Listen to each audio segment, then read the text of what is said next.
Someone said that there's no such thing as a partial commitment. Nothing like partial commitment. When the pilot of a giant airline is speeding down the runway, there's a certain point where he cannot decide to remain on the ground.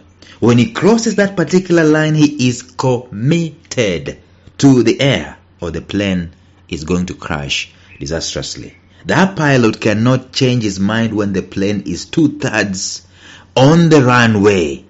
He cannot do that. He is committed. In these episodes, we started a new series. We're discussing the power of commitment in our lives, why we should be committed, especially with our works, especially with our life itself. There are very many objects of commitment around us, and that's why we need to look at them in a different angle. Instead of looking at life from the angle of what event is going to help me, we start looking at life in the angle of what can I commit myself to? What are the seeds, the laws, the principles, the potential that I can commit myself to over a long period of time? Stay tuned.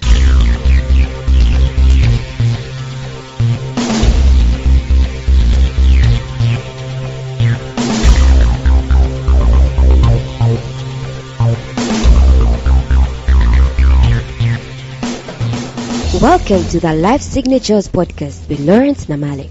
Lawrence is a life coach, author, and keynote speaker who loves to tackle different topics on purpose, productivity, and resilience. His mission in life is to awaken all your boundless possibilities available in you.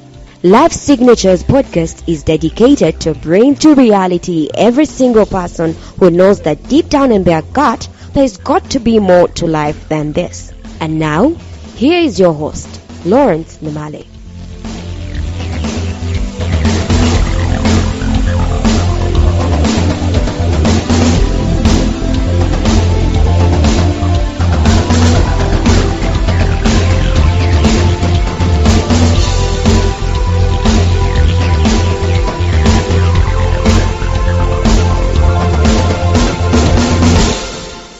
Well, in life, if you look around and you wanted to find out great men or great women of any nature, any niche, any sector, any color, any creed, any tribe, look around in history, look around even today, look for a great man, look for a great woman.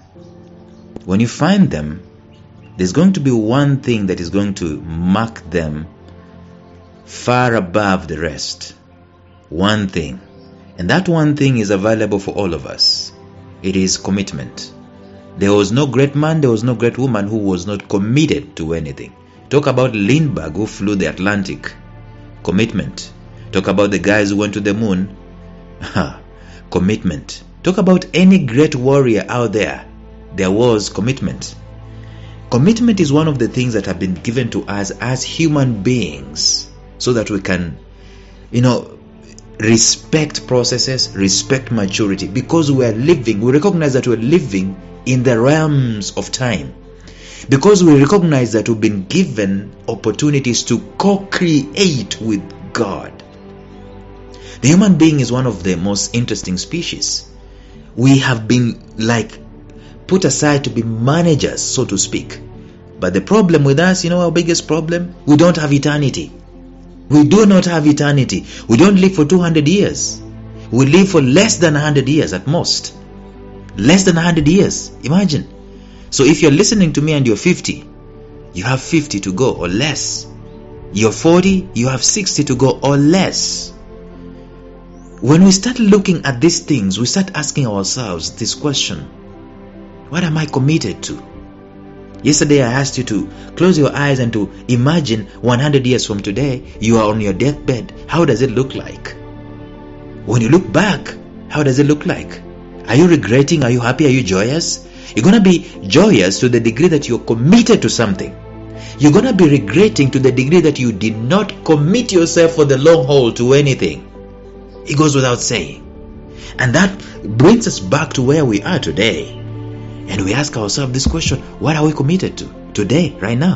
What is the object of your commitment? Apart from your marriage, apart from your relationships and family, which are very powerful things to be committed to, by the way. They normally interview guys who are on their deathbeds, or maybe guys who are in the twilight of their years, and they ask them, if you went back, what will you do better? You know what they normally talk about? They don't talk about money, they don't talk about businesses, they talk about relationships. What are we committed to in our relationships? There are very many things that and I'm talking to myself right now, there are very many things that are occupying our lives, and they are stealing relationships from us. We are not committed. We are there, yes, but we are not committed to those relationships that are mattering the most to us. Relationships to our spouses, relationships to our parents, relationships to our children. We are not committed to them. Anyway, I'm digressing. I'm talking about commitment here. When you look at yourself on your deathbed, and on a scale of 1 to 10, if you project yourself, given what you're doing right now, given where you are right now, we ask you that question. Given where you are right now, if at all this is what you're going to live, maybe let's say it's a constant up to the time you die, looking back on a scale of 1 to 10, will you be happy? Will you be joyous with what is happening in your life, with what you're committed to, or what you're not committed to in your life today? Probably you wouldn't know, by the way. See, one of the interesting things about life is that we know, the Swahilis say majuto ni mjukuu, which means that the regrets will be seen in the third generation. In other words, right now when you're doing whatever it is that you're doing, maybe you're not committed to anything. And by the way, that statement majuto ni mjukuu can happen actually twice. I mean, in both ways, both sides of the coin, in that there will be regrets in the third generation, and there's also going to be joy in the third generation. They normally say that someone is sitting under a tree because someone planted the tree 20 years ago. My point is simply this, that whatever we are doing right now, probably we might be blind to the extent of the effects and the repercussions of what we're doing right now. We might be blind to it. Maybe what we're committed to right now, we don't know its repercussions at the end of the day, whether positive or negative. By the way, if it's negative, you'll know it's going to be bad, but the extent to which it's going to be bad, you don't know. And probably you're committed to something good today, and it's not even paying off, like the man who's planting the tree, whose granddaughter is the one who's going to eat the fruits. The man doesn't know the effect of that planting of the tree, might not even enjoy it, but the man planted the tree. What are you committed to today? That is the question. You might not know the effects of what you're committed to today, but let me tell you for certainty, there's going to be an event that is going to occur directly or indirectly connected to what you're committed or not committed to today. I know it sounds very complicated, but let me tell you this. The thing about personal commitment is that with it, you can accomplish so much within a year than you can even accomplish in a lifetime. Our biggest problem is that we don't commit to things. Let me tell you something. Let me tell you this. If you could commit yourself to a project, even if it's not paying, and I know there will be motivational speakers who start quoting me and telling me, oh, Lawrence, they say that the man who is doing, the same thing over and over again, and each time expecting different results, he is mad. That's madness. You tell that to Edison, who was committed to finding out how to come up with a bulb. Tell that to Edison that he was doing the same thing over and over again, each time expecting a different result. Tell him that. Tell that to Usain Bolt, who was practicing until the event where he cracked the 100 meter and 400 meter dash records. Let me tell you this. If you can find something, we respect commitment so much so that we take our kids to school, commit them to school for 16, 17, 20 years. Ourselves were committed to school for 16, 17, 20 years. I'm asking you, find something in your life worth committing to. Is it a relationship? Is it a marriage? Is it savings? I'm starting to become practical. Is it the idea of writing a book and marketing the book? Is it a niche? Is it a brand that you've selected for yourself? Commit yourself to it. And don't let go. Like a bulldog on a mailman. Don't let go of it. Our biggest problem is that we don't commit. We meddling.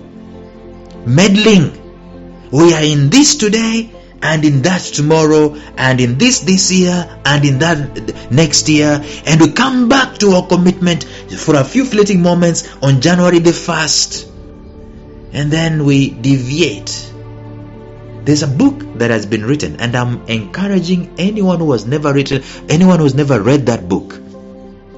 It is called The Compound Effect by Darren Hardy. It is one of the most powerful books you can ever read. If at all you can just read any book and don't read any other and implement 100% of what's been written in that book, it will be the compound effect. What is the compound effect talking about? It is talking about the power of commitment on one thing over a long period of time. Our biggest problem is that we don't have the compound effect in our lives because we meddle. We're running helter-skelter. There's no compound effect in things. We start this because we are so much in love with events, it doesn't pay in 30 days. We dump it, we go to that. We start it, in 30 days it doesn't pay, we go to the other one. There are things that are supposed to be done in processes and they are not happening. They are not happening. We talk about Warren Buffett, we talk about Bill Gates and so on, we talk about Jeff Bezos. These guys are committed. You talk about any millionaire, billionaire, they are committed to something. You know, our biggest problem is that we hate obscurity. We don't want to be obscure. Jesus Christ himself loved obscurity to the point that he was nowhere to be seen 30 years when he was alive. I mean, nobody knew about the dude. 30 years, apart from the few guys that the angel appeared to. And then in the 30th year, he appears. He does his work for 3 years, committed to nothing else but his work for 3 years. The rest, we're still talking about it today. We are fighting over him. We are creating wars over him, creating organizations because of him. He lived for 3 years of commitment. Our biggest problem is that we don't commit. We meddle. We jump from one thing to another because we're looking for payment in 30 days from the thing that we're doing. People marvel at my podcast, say, hey, you have 700 episodes in your podcast. How in the world do you do that? And by the way, they asked me that when I was at 500. How do you do that? I get committed. I get committed to it. And I've learned over the years, by the way. Sometimes it's a push and pull. Sometimes you're so committed, you cannot believe doing any other thing apart from it. And sometimes you are not even committed to it, but it calls you back. People start asking, what happened? You are not talking to us anymore. And you've got to go back because you've already committed yourself so much. There's no looking back. Like the pilot on the runway, 2/3 over the runway. You cannot go back. Our biggest problem is that we are not committed. But let me tell you, personal commitment is the thing that can be responsible to so much productivity in 1 year. Or maybe let me say 3 years, because I normally give 3 years. In 3 years, than you will ever do in a lifetime. I challenge you to commit yourself to something. Tony Robbins says that, contrary to popular opinion, people's greatest need is not happiness, it is fulfillment. And this fulfillment only comes when we keep growing. He says that if we set our target to have something or to get something and think that that will make us fulfilled, we'll be disappointed. I tend to agree. It is not getting things, it is being committed to something that is going at the end of the day to bring any form of fulfillment in our lives. So I'm going to ask you today, like I asked you yesterday and the previous day, what is the object of your commitment today? What is the cause of your commitment today? What are you committed to? What is it that you are about today? What is it that is making you be driven with passion today? What is it that you won't let go? You've bitten sunk your teeth in it and you won't let go. What is it that you've dropped your heart in the ring? What is it that you've committed yourself to? You've say that this is what counts. What is it that matters to you? What shows that you're committed to it? If you're gonna answer that question, maybe you've written 1, 2, 3 things, you've written them down, and you commit yourself to it or continue committing yourself to it for the next 3 years. believe me, you'll be the most fulfilled person as compared to someone who is meddling all their lives. We're going to continue talking about this in the next episodes. Until then, bye-bye.